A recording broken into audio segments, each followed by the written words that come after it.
আসসালামু আলাইকুম। আমার পেজে সবাইকে স্বাগতম।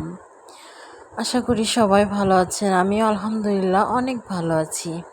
আজ আমি রান্না করে দেখাবো পানি কচুর ডগা ভাজি রেসিপি। প্রথম আমি পানি কচুর ডগাগুলো এভাবে কেটে নেব। কেটে নিয়ে পানি দিয়ে সুন্দর করে ধুয়ে নেব। ধুয়ে এটিকে আমি পানি ঝরিয়ে নেব। তারপর আমি এটিকে খোসা ছাড়িয়ে নিয়ে কড়াইয়ে দিয়ে দেব।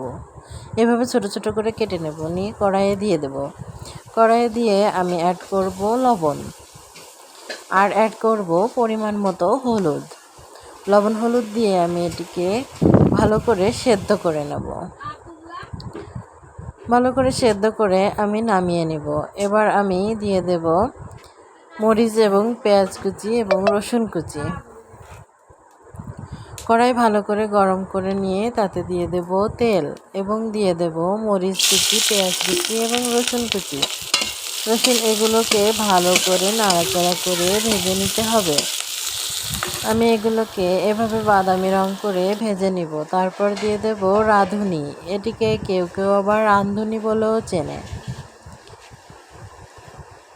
রাঁধুনি ফোড়ন দিয়ে দেব যাতে সুন্দর একটা সেন্ট আসে। এবার রাঁধুনি ফোড়ন দিয়ে তারপর আমি দিয়ে দেব সেদ্ধ করে রাখা কচুর ডগা। তারপর আলতোভাবে নাড়াচাড়া করে নিতে হবে।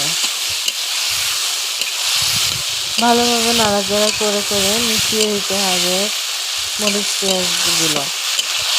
এবার আস্তে আস্তে করে ভেজে নিতে হবে। ব্যস্ত হলে এটা সম্ভব নয়, খুব আস্তে আস্তে করে ভেজে নিতে হবে যাতে পানিগুলো এমনভাবে শুকিয়ে যাবে যাতে রান্না করে রাখার পর আবারও পানি না গলে যায়।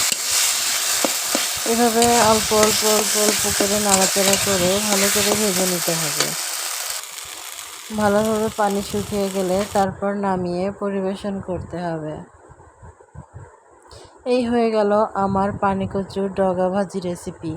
আপনারা বাসায় এটি ট্রাই করে দেখবেন। সবাইকে ধন্যবাদ। আল্লাহ হাফেজ।